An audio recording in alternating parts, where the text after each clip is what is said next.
In the presence of the president, the whole company looked sufficiently commonplace. Nothing about them caught the eye at first, except that by the president's caprice, they had been dressed up with a festive respectability, which gave the meal the look of a wedding breakfast. One man indeed stood out at even a superficial glance.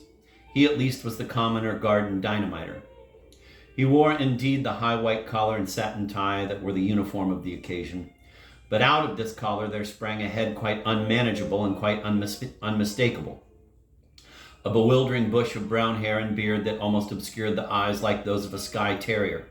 But the eyes did look out of the tangle, and they were the sad eyes of some Russian serf.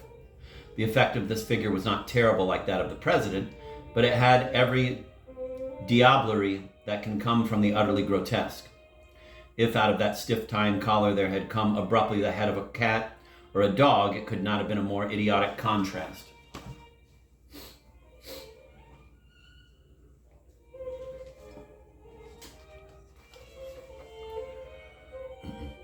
The man's name, it seemed, was Gogol. He was a Pole, and in this circle of days he was called Tuesday. His soul and speech were incurably tragic. He could not force himself to play the prosperous and frivolous part demanded of him by President Sunday. And indeed, when Syme came in, the president, with that daring disregard of public suspicion which was his policy, was actually chaffing Gogol upon his inability to assume conventional graces. "Our friend Tuesday," said the president in a deep voice at once of quietude and volume. "Our friend Tuesday doesn't seem to grasp the idea. He dresses up like a gentleman, but he seems to be too great a soul to behave like one. He insists on the ways of the stage conspirator. Now, if a gentleman goes about London in a top hat and a frock coat, no one need know that he is an anarchist. But if a gentleman puts on a top hat and a frock coat and then goes about on his hands and knees, well, he may attract attention. That's what Brother Gogol does. He goes about on his hands and knees with such inexhaustible diplomacy that by this time he finds it quite difficult to walk upright." "I'm not good at concealment," said Gogol sulkily, with a thick foreign accent. "I'm not ashamed of the cause." "Yes, you are, my boy, and so is the cause of you," said the president good-naturedly. "You hide as much as anybody, but you can't do it, you see. You're such an ass. You try to combine two inconsistent methods. When a householder finds a man under his bed, he will probably pause to note the circumstance. But if he finds a man under his bed in a top hat, you will agree with me, my dear Tuesday, that he is not likely even to forget it. Now, when you were found under Admiral Biffin's bed—" "I'm not good at deception," said Tuesday, gloomily flushing. "Right, my boy, right," said the president with a ponderous heartiness. "You aren't good at anything." While this stream of conversation continued, Syme was looking more steadily at the men around him. As he did so, he gradually felt all his sense of something spiritually queer return. He had thought at first that they were all of common stature and costume, with the evident exception of the hairy Gogol. But as he looked at the others, he began to see in each of them exactly what he had seen in the man by the river. A demoniac detail somewhere. That lopsided laugh, which would suddenly disfigure the fine face of his original guide, was typical of all these types. Each man had something about him, perceived perhaps at the 10th or 20th glance, which was not normal and which seemed hardly human. The only metaphor he could think of was this, that they all looked as men of fashion and presence would look, with the additional twist given in a false and curved mirror. Only the individual examples will express this half-concealed eccentricity. Syme's original cicerone bore the title of Monday. He was the secretary of the council, and his twisted smile was regarded with more terror than anything, except the president's horrible, happy laughter. But now that Syme had more space and light to observe him, there were other touches. His fine face was so emaciated that Syme thought it must be wasted with some disease. Yet somehow the very distress of his dark eyes denied this. It was no physical ill that troubled him. His eyes were alive with intellectual torture, as if pure thought was pain.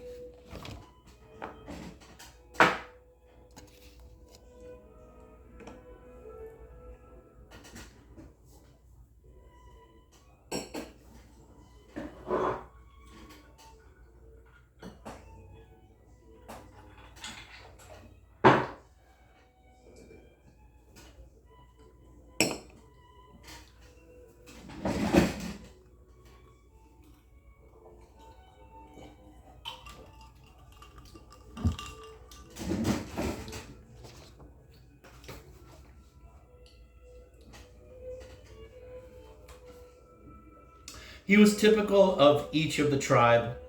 Each man was subtly and differently wrong. Next to him sat Tuesday, the tousle-headed Gogol, a man more obviously mad. Next was Wednesday, a certain Marquis de Saint Eustache, a sufficiently characteristic figure. The first few glances found nothing unusual about him except that he was the only man at the table who wore the fashionable clothes as if they were really his own. He had a black French beard cut square and a black English frock coat cut even squarer. But Syme, sensitive to such things, felt somehow that the man carried a rich atmosphere with him, a rich atmosphere that suffocated. It reminded one irrationally of drowsy odors and of dying lamps in the darker poems of Byron and Poe.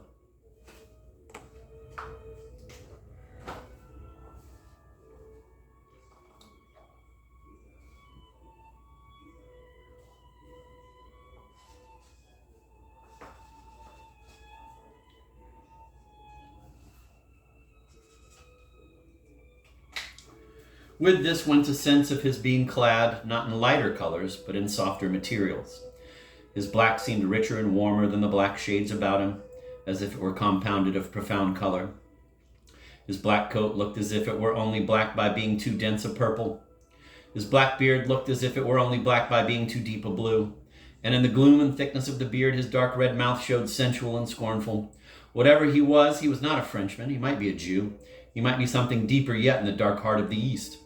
In the bright-colored Persian tiles and pictures showing tyrants hunting, you may see just those almond eyes, those blue-black beards, those cruel crimson lips.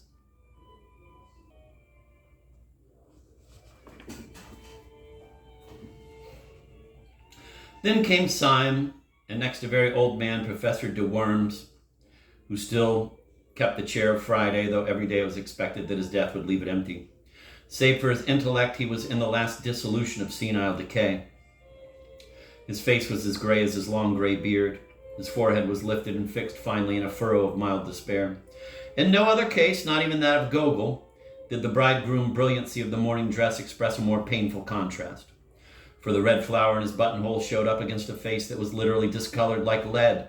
The whole hideous effect was as if some drunken dandies had put their clothes upon a corpse. When he rose or sat down, which was with long labor and peril, something worse was expressed than mere weakness, something indefinably connected with the horror of the whole scene. It did not express decrepitude merely, but corruption. Another hateful fancy crossed Syme's quivering mind. He could not help thinking that whenever the man moved, a leg or arm might fall off. Right at the end sat the man called Saturday, the simplest and the most baffling of all. He was a short, square man with a dark, square face, clean-shaven, a medical practitioner going by the name of Bull. He had that combination of savoir-faire with a sort of well-groomed coarseness which is not uncommon in young doctors. He carried his fine clothes with confidence rather than ease, and he mostly wore a set smile. There was nothing whatever odd about him, except that he wore a pair of dark, almost opaque spectacles. It may have been merely a crescendo of nervous fancy that had gone before, but those black discs were dreadful to Syme. They reminded him of half-remembered ugly tales, of some story about pennies being put on the eyes of the dead. Syme's eye always caught the black glasses and the blind grin.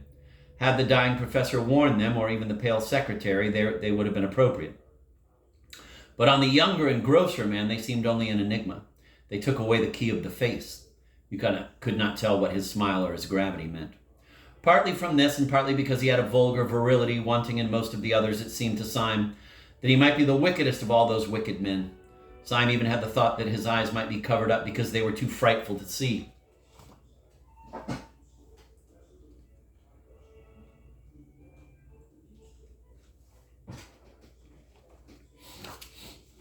Chapter 6, The Exposure. Such were the 6 men who had sworn to destroy the world. Again and again Syme strove to pull together his common sense in their presence. Sometimes he saw for an instant that these notions were subjective, that he was only looking at ordinary men, one of whom was old, another nervous, another short-sighted. The sense of an unnatural symbolism always settled back on him again. Each figure seemed to be somehow on the borderland of things, just as their theory was on the borderland of thought. He knew that each one of these men stood at the extreme end, so to speak, of some wild road of reasoning. He could only fancy, as in some old-world fable, that if a man went westward to the end of the world, he would find something, say a tree, that was more or less than a tree possessed by a spirit, and that if he went east to the end of the world, he would find something else that was not wholly itself, a tower perhaps, of which the very shape was wicked. So these figures seemed to stand up, violent and unaccountable, against an ultimate horizon. Visions from the verge. The ends of the earth were closing in.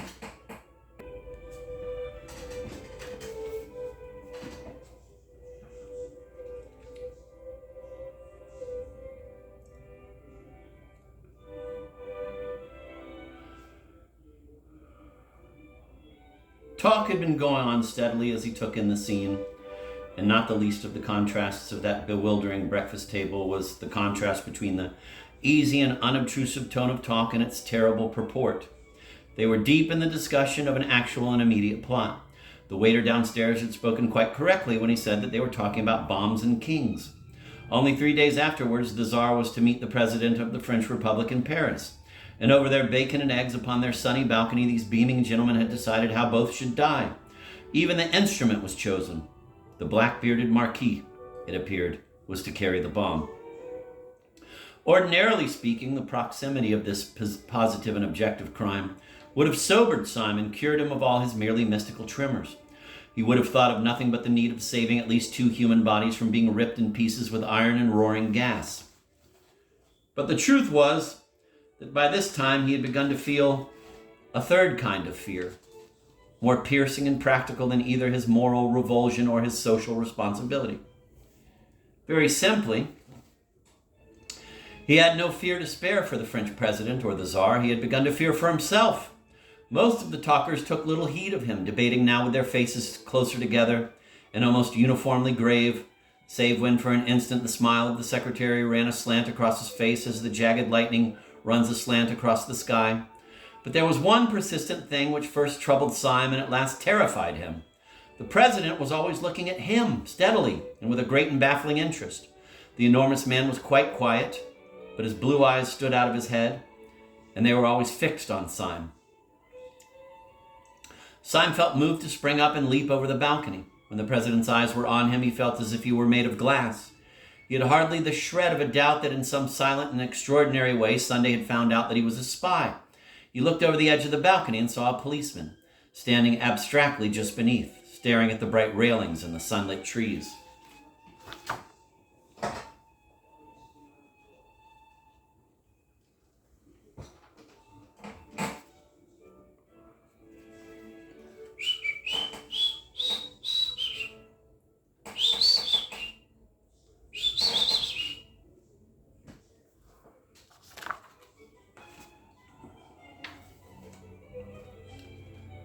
Then there fell upon him the great temptation that was to torment him for many days.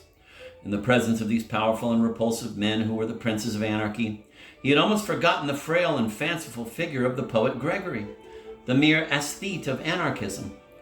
He even thought of him now with an old kindness, as if they had played together when children. But he remembered that he was still tied to Gregory by a great promise. He had promised never to do the very thing that he now felt himself almost in the act of doing. He had promised not to jump over that balcony and speak to that policeman. He took his cold hand off the cold stone balustrade. His soul swayed in a vertigo of moral indecision. He had only to snap the thread of a rash vow made to a villainous society, and all his life could be as open and sunny as the square beneath him. He had, on the other hand, only to keep his antiquated honor and be delivered inch by inch into the power of this great enemy of mankind, whose very intellect was a torture chamber. Whenever he looked down into the square, he saw the comfortable policeman, a pillar of common sense and common order. Whenever he looked back at the breakfast table, he saw the president still quietly studying him with big, unbearable eyes. In all the torrent of his thought, there were 2 thoughts that never crossed his mind. First, it never occurred to him to doubt that the president and his council could crush him if he continued to stand alone. The place might be public, the project might seem impossible. But Sunday was not the man who would carry himself thus easily without having somehow or somewhere set open his iron trap. Either by anonymous poison or sudden street accident, by hypnotism, or by fire from hell, Sunday could certainly strike him. If he defied the man, he was probably dead, either struck stiff there in his chair or long afterwards as by an innocent ailment. If he called in the police promptly, arrested everyone, told all, and set against them the whole energy of England, he would probably escape, certainly not otherwise. They were a balcony full of gentlemen overlooking a bright and busy square. But he felt no more safe with them than if they had been a boat full of armed pirates overlooking an empty sea.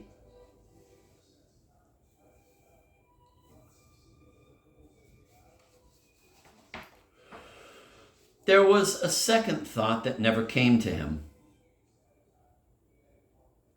It never occurred to him to be spiritually won over to the enemy. Many moderns, inured to a weak worship of intellect and force, might have wavered in their allegiance under this oppression of a great personality. They might have called Sunday the Superman, if any such creature be conceivable. He looked, indeed, somewhat like it, with his earth-shaking abstraction, as of a stone statue walking. He might have been called something above man, with his large plans, which were too obvious to be detected, with his large face, which was too frank to be understood. But this was a kind of modern meanness to which Syme could not sink even in his extreme morbidity.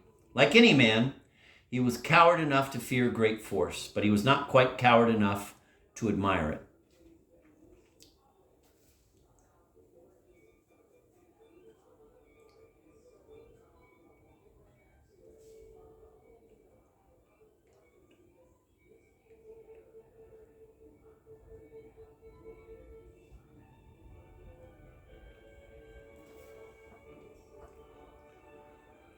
The men were eating as they talked, and even in this they were typical. Dr. Bull and the Marquise ate casually and conventionally of the best things on the table, cold pheasant or Strasbourg pie. But the secretary was a vegetarian, and he spoke earnestly of the projected murder over half a raw tomato and 3/4 of a glass of tepid water. The old professor had such slops as suggested a sickening second childhood. And even in this President Sunday preserved his curious predominance of mere mass. For he ate like 20 men. He ate incredibly, with a frightful freshness of appetite, so that it was like watching a sausage factory. Yet continually, when he had swallowed a dozen crumpets or drunk a quart of coffee, he would be found with his great head on one side staring at Syme. "I have often wondered," said the Marquis, taking a great bite out of a slice of bread and jam, "whether it wouldn't be better for me to do it with a knife. Most of the best things have been brought off with a knife, and it would be a new emotion to get a knife into a French president and wriggle it round." "You are wrong," said the secretary, drawing his black brows together. "The knife was merely the expression of the old personal quarrel with a personal tyrant. Dynamite is not only our best tool, but our best symbol. It is as perfect a symbol of us as is incense of the prayers of the Christians. It expands. It only destroys because it broadens. Even so, thought only destroys because it broadens. A man's brain is a bomb," he cried out, loosening suddenly his strange passion and striking his own skull with violence. "My brain feels like a bomb night and day. It must expand. It must expand. A man's brain must expand if it breaks up the universe." "I don't want the universe broken up just yet," drawled the Marquise. "I want to do a lot of beastly things before I die. I thought of one yesterday in bed." "No, if the only end of the thing is nothing," said Dr. Bull, with his sphinx-like smile, "it hardly seems worth doing." The old professor was staring at the ceiling with dull eyes.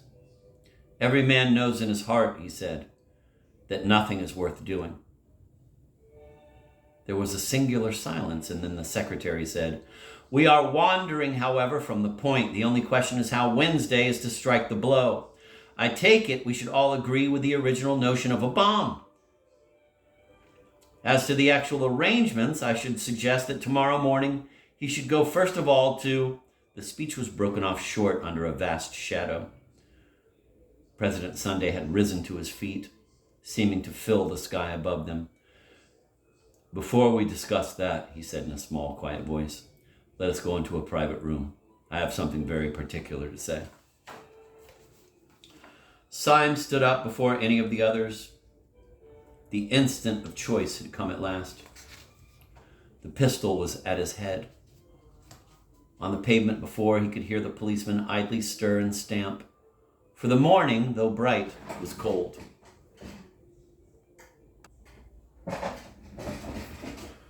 A barrel organ in the street suddenly sprang with a jerk into a jovial tune. Syme stood up taut as if it had been a bugle before the battle. He found himself filled with a supernatural courage that came from nowhere. That jingling music seemed full of the vivacity, the vulgarity, and the irrational valor of the poor. who in all those unclean streets were all clinging to the decencies and the charities of Christendom. His youthful prank of being a policeman had faded from his mind. He did not think of himself as the representative of the corps of gentlemen turned into fancy constables, or of the old eccentric who lived in the dark room, but he did feel himself as the ambassador of all these common and kindly people in the street who every day marched into battle to the music of the barrel organ. And this high pride in being human had lifted him unaccountably to an infinite height above the monstrous men around him. For an instant at least he looked down upon all their sprawling eccentricities from the starry pinnacle of the commonplace. He felt towards them all that unconscious and elementary superiority that a brave man feels over powerful beasts, or a wise man over powerful errors. He knew that he had neither the intellectual nor the physical strength of President Sunday, but in that moment he minded it no more than the fact that he had not the muscles of a tiger, or a horn on his nose like a rhinoceros. All was swallowed up in an ultimate certainty that the president was wrong and that the barrel organ was right. There clanged in his mind that unanswerable and terrible truism in the Song of Roland. Quote, "Pines ont tort, et chrétiens ont droit," end of quote.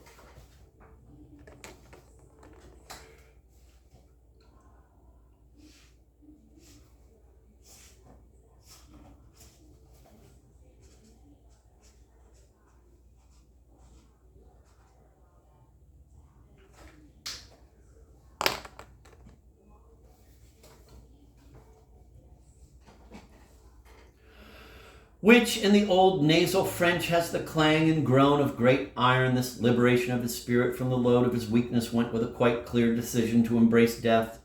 If the people of the barrel organ could keep their old world obligations, so could he.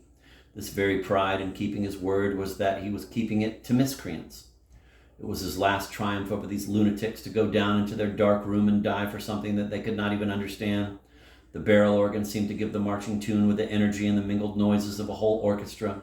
And he could hear deep and rolling under all the trumpets of the pride of life, the drums of the pride of death.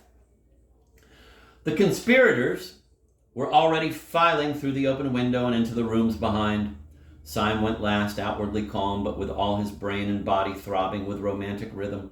The president led them down an irregular side stair, such as might be used by servants, and into a dim, cold, empty room, with a table and benches like an abandoned boardroom. When they were all in, he closed and locked the door. The first to speak was Gogol, the irreconcilable, who seemed bursting with inarticulate grievance. "Zo, zo," he cried, with an obscure excitement, his heavy Polish accent becoming almost impenetrable.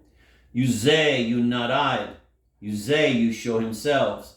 It is all nothings. When you want talk importance, you run yourselves in a dark box."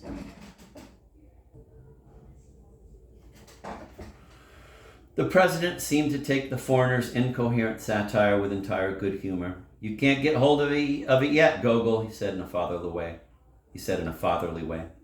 "When once they have heard us talking nonsense on that balcony, they will not care where we go afterwards. If we had come here first, we should have had the whole staff at the keyhole. You don't seem to know anything about mankind." "I die for them," cried the Pole in thick excitement, "and I slay their oppressors. I care not for these games of concealment. I could smite the tyrant in the open square." I see, said the president, nodding kindly as he seated himself at the top of a long table. "You die for mankind first, and then you get up and smite their oppressors, so that's all right. And now may I ask you to control your beautiful sentiments and sit down with the other gentlemen at this table. For the first time this morning, something intelligent is going to be said."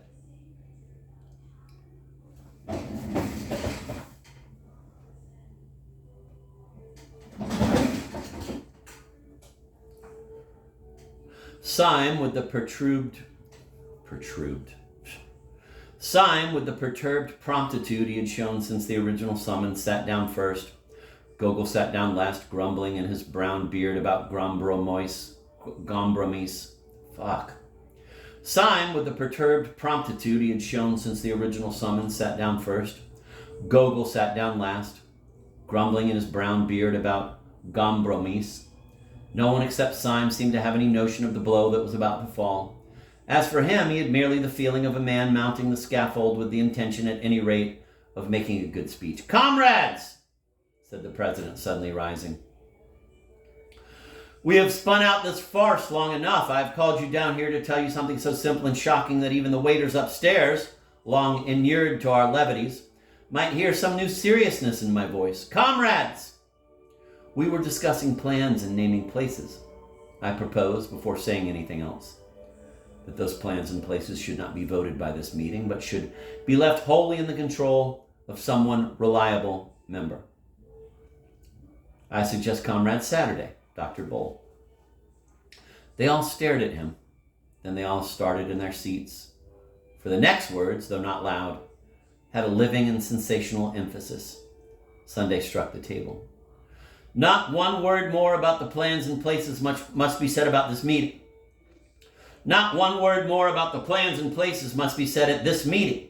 Not one tiny detail more about what we mean to do must be mentioned in this company." Sunday had spent his life in astonishing his followers, but it seemed as if he had never really astonished them until now. They all moved feverishly in their seats, except Syme. He sat stiff in his, with his hand in his pocket and on the handle of his loaded revolver. When the attack on him came, he would sell his life dear. He would find out at least if the president was mortal. Sunday went on smoothly.